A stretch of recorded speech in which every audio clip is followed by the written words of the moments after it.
Few dishes represent Italian culinary tradition as well as tagliatelle, which comes from the Emilia-Romagna region, with pomodoro sauce.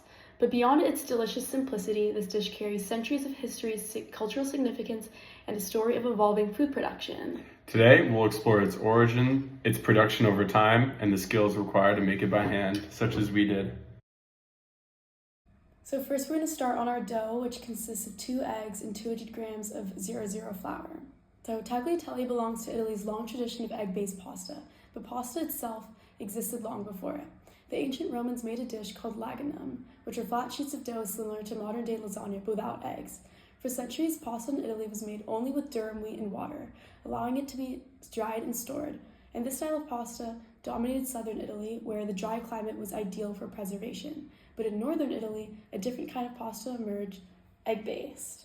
Next, we're going to mix the eggs with the flour dough by simply stirring it up. And the introduction of egg-based pasta in the 13th to 15th centuries reflected the terroir of northern Italy, where abundant fresh dairy and eggs allowed for a richer, more delicate pasta. This pasta had to be freshly made and eaten the same day, in contrast to the dried pasta of the south, which was better suited for storage and long trade routes. One of the earliest references to pasta resembling tagliatelle appears in the 14th century Italian cookbook Libretta Conchina. This marked the shift from durum wheat pasta of the south to the egg-rich fresh pasta of the north. Legend says that tagliatelle was created in Bologna in the 15th century, inspired by the golden hair of Luceria's Borgia. While this is likely a myth, it reflects how deeply pasta is tied to the Italian identity and artisanal pride of Emilia-Romagna. So the next key ingredient of our dish is peeled San Marzano tomatoes. And so despite being essential to Italian cuisine today, tomatoes were not originally from Italy. They are native to South America and were first cultivated by the Aztecs in Mexico.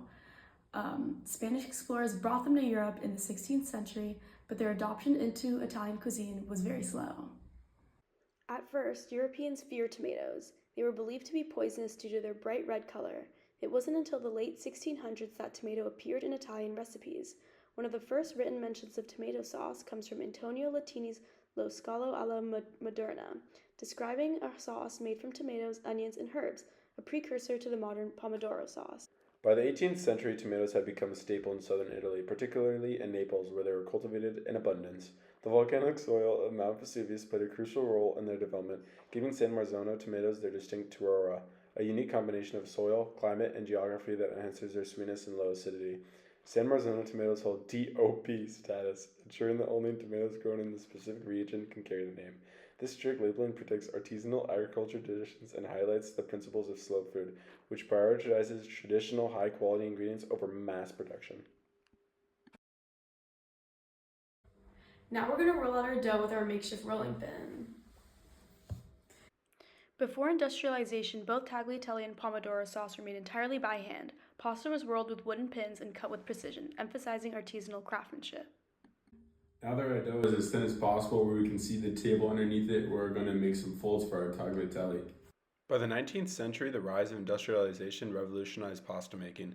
Mechanical pasta presses allowed for mass production, and by the 20th century, companies like Barilla and De Coco made dried pasta widely accessible.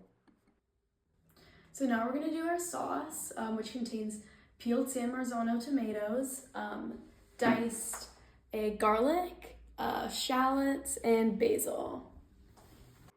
Pomodoro sauce followed a similar path. Traditionally made in small batches, it was later commercialized, with canned and bottled sauces appearing in the late 19th century. The shift from homemade to mass-produced food reflects the contrast between artisanal traditions and industrialization. Now that our water is boiling, we're going to drop some fresh pastilla in there and let it cook for about 4 minutes. Our pasta is done, we're going to put it in the sauce. Tagliatelle and tomatoes are more than just ingredients. They represent regional identity and culinary heritage. In Emilia-Romagna, making fresh pasta remains a time-honored tradition. Families still gather to knead, roll, and cut pasta by hand, keeping centuries-old techniques alive. Meanwhile, in southern Italy, tomatoes are a way of life, and many families bottle and preserve their own sauce, ensuring a direct link to their food heritage. Making tagliatelle with pomodoro sauce may seem simple, but it presents several different challenges. Finding most of the ingredients were quite easy as they were all accessible at the grocery store, but we struggled to find the San Marzano tomatoes, which we found at a market, Testaccio. Kneading the pasta dough to the right texture also took practice, and rolling it out evenly without a pasta machine was a true test of our patience. I think cutting uniform tagliatelle ribbons by hand required a lot of steadiness and precision. The pomodoro sauce also required good timing. Overcooking the tomatoes would lead to a watery, dull sauce, but with care, patience, and fresh ingredients, we created a dish that connects us to centuries of Italian culinary tradition.